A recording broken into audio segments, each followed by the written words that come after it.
Yo, what is going on, everyone? Welcome back to the channel. In this video, I'm going to be giving you guys some tips and tricks on how you can defeat Gina so that you can collect the trophy. So in this video, I will show you guys some gear and all the stuff that I'm going to run. I'm not going to go too in depth with everything. I'll just show you guys what I chose to run. And just keep in mind, guys, you will want to go in and max out everything that you can. For this fight, you will want to be as strong as possible. So if you're having trouble with this, you might want to go and do some other side quests and things like that before going back to this, because it's probably the hardest fight in the game, but you can do some things to make it a little bit easier on you. So the higher level you are, the better. So when I defeated Gina, my spear and all my weapons were only at level 7.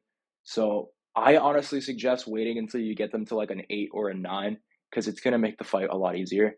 Also, keep in mind, you're going to want to max out your runic attacks on all of your weapons, because I actually did forget to upgrade my spear. Now, if you guys don't know where Gina is, she's going to be located right next to the Crucible. All you have to do is crawl underneath a rock, and you're going to swing across to the battlegrounds. So here's all the armor that I'm running, all of the perks and stuff like that. So the reason why I actually chose to run the Darkdale set is only because of the fact that it's going to increase the rate at which the rage regenerates. Now, if you're a higher level than 7, you probably won't need this. It'd probably be better to run something else, because you won't have to worry too much about how much damage you're going to be taking. But if you want to run this build, you can. It's going to make things a little bit easier, at least depending on your play style, because for my play style, I was trying to basically just be really, really aggressive. Obviously, you're still going to have to block and parry certain attacks that are going to come at you, but I was trying to basically just go in brute force and just try to take her down as fast as I could. And that's why I chose to run this setup, because I will be running the Vitality Rage, which is going to give me health back every time I pop my Rage. So I'm going to give you guys some tips and tricks. Now, keep in mind, this guide might not be for everyone. This is just my play style and how I chose to beat her. And also because I was a little bit lower level and I chose to do this as well. Now, you will want to max everything out that you can. You should already have your whole skill trees maxed out and stuff like that. But what you might forget is that you will also want to run certain runic abilities. So you're going to want to put those on Faye as well, so that you can use her abilities. So keep in mind, guys, I am just on the normal difficulty. I figured a lot of people were probably playing on normal. So if you're playing on like Give Me God of War mode or something like this might not be for you. This is just going to be for the general public of people that are just kind of trying to get the trophy completed and that are just playing on like the normal difficulty. So I will give you guys some tips and tricks that I think made the fight a lot easier. And I will also show you guys how I was able to take almost no damage for a good portion of the fight. So I'm going to show you guys the method I use, which is basically just relying on all of these abilities here. Remember, you also have a special attack on the arrows as well. So when you first get in this fight, what you want to do is immediately hold down square so you can do the special ability from Faye. Now, depending on what special ability you have, it's going to make a difference, because the one I'm running does a pretty insane amount of damage and also keeps her poisoned over a few seconds. So just depending on what you're running, it's going to make a little bit of a difference. So because she's poisoned, she's actually not able to do some of her attacks. Now, what you want to do is immediately come in here and you're going to start to basically just spam your abilities. So if you pin her up against the wall properly, you should be able to take 2 chunks of her health bar down before you even take any damage whatsoever, because she's going to spend the entire time getting staggered.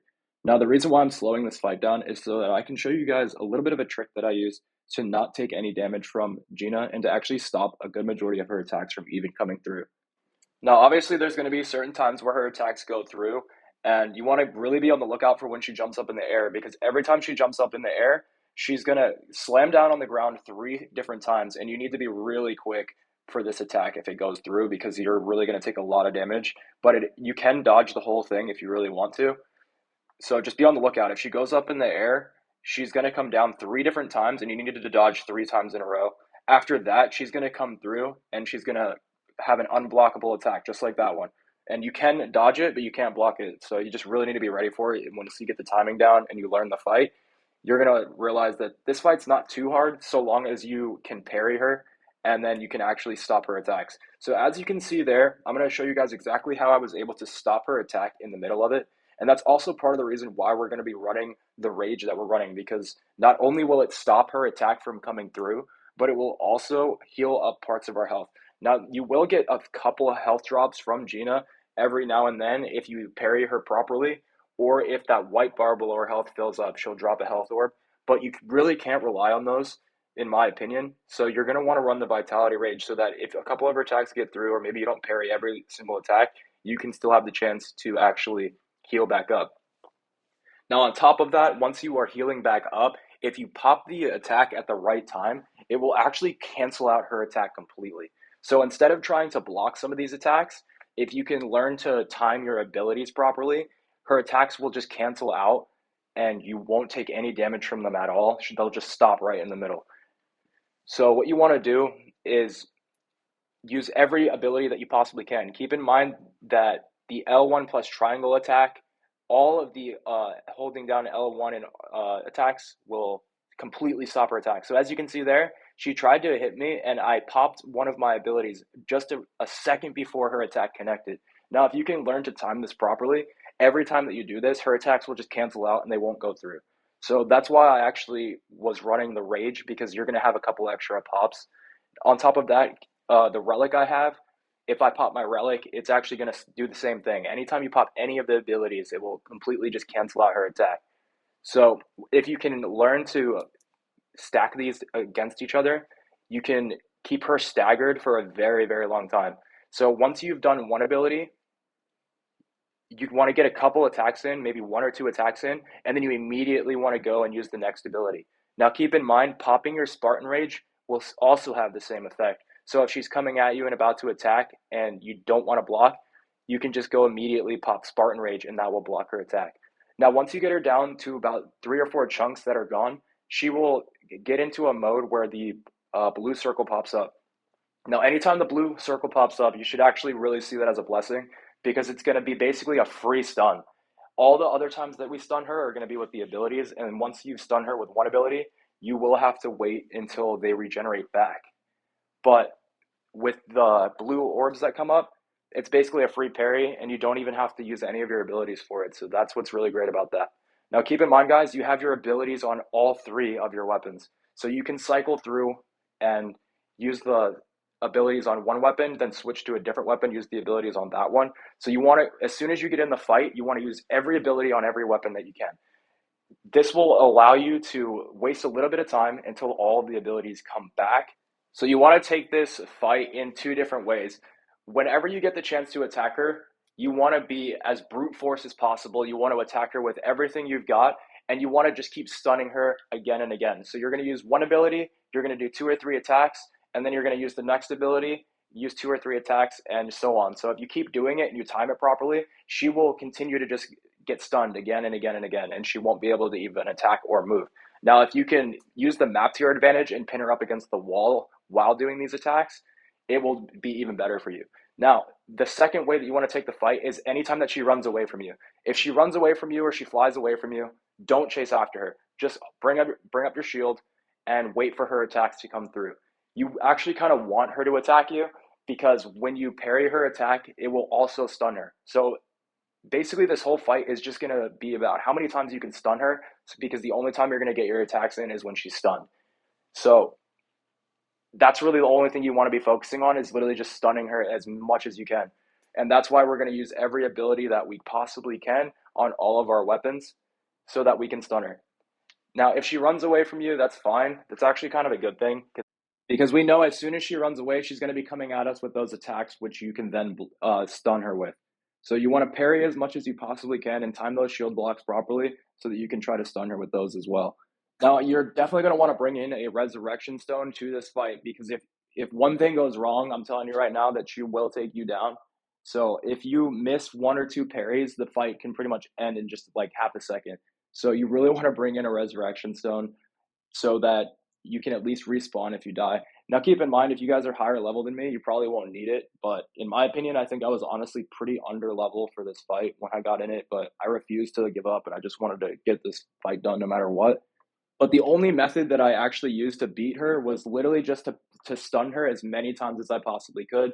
So all I did was I used my weapon abilities, my relic abilities, and phase abilities to stun her every time that she tried to attack me.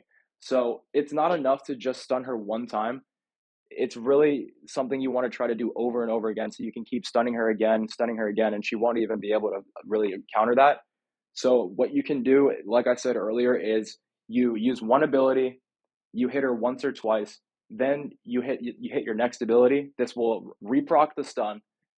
You're going to use one or two more attacks, then you're going to stun her again with another ability. So if you have all your abilities charged up, you shouldn't have a problem. But once you run out of your abilities, that's when you want to switch over to using the Spartan Rage in order to stun her instead. Now, obviously, you don't want to use your Spartan Rage unless you're a little bit weak. So if she hits you a few times, again, that's almost going to be used to our benefit, because the next time we fight her, we're going to be able to use our Spartan Rage to stun her and to heal ourselves. Now, keep in mind, there will be times where she flies up into the air and tries to throw a green rock on you. If she does this, you're going to need to hit that with a green arrow, and there will be other times where she pops a sigil attack, and in order to stop that attack, you will need to have the purple arrows out for that. So if you keep a look on her health bar at the top, anytime it turns purple, you want to have your purple arrows ready, because that means she's going to pop a sigil attack at some point. If her health bar is any other color, that means that she is going to pop the green attack, and so you want to have your green arrows ready for that as well. So very quickly, guys, I'm going to restart the fight so I can show you guys how it is that I got so much of her health down without even taking very much damage. Now, if you take one hit of damage, that's honestly good, because then you can end up just using your Spartan Rage. But if you take a look at my abilities, I'm popping one after the other after the other. So as soon as one ends, I already have my next weapon out, and I'm already hitting the button to do the next ability. And as you can see, she's trying to get attacks off. She's trying to move away, but I just keep stunning her again and again. Now, there will be times where obviously she's able to get out, but that is why you want to try to pin her up against the wall, because it's going to make it a lot harder for her to get out. Also, you want to be on the lookout for any permafrost that she puts on the ground, because if you step in that, you're pretty much screwed. If she hits you, she's going to take out almost all your health. But if you do end up losing health, as you can see, I'm running up to her and I'm popping my Spartan Rage, because as you can see, right as I pop it, she gets stunned. So I'm going to pop the stun, and obviously sometimes she's going to get away, but a lot of times she won't. So if she ever gets away, that's when you want to go into the defensive mode. Wait until she just finished up with her attacks, and then you just get right back into using your stun abilities. So I hit her once or twice, I pop a Spartan Ridge to stun her. I hit her once or twice, I pop another ability to try to stun her.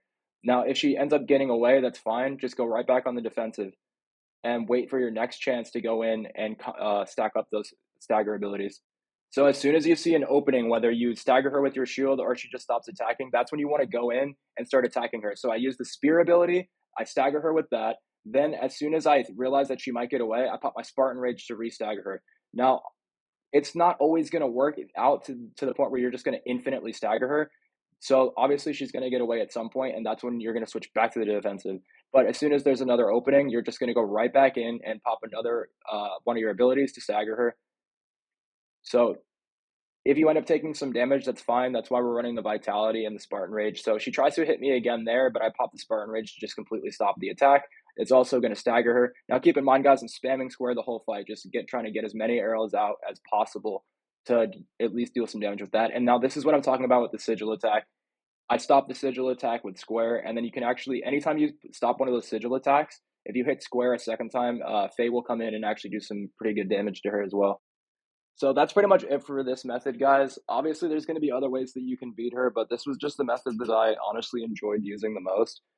So all you really have to do is stagger her, use your abilities, and then learn when to parry her attacks, and that's pretty much the whole fight. So once you get the timing down on her attacks, and you learn how to premeditate which attack she's going to do, that's really the whole fight, because so long as you can block her and parry her, and not get in a constant loop of her just attacking you again and again, you should be fine. So you're actually kind of using her own method of killing you against her, because her method of trying to kill you is just to keep staggering you on the ground or as much as she can, but instead we're just going to stagger her. So hopefully this video helps you guys out. If it does, drop a like down below, and I'll catch you guys in the next one. Peace.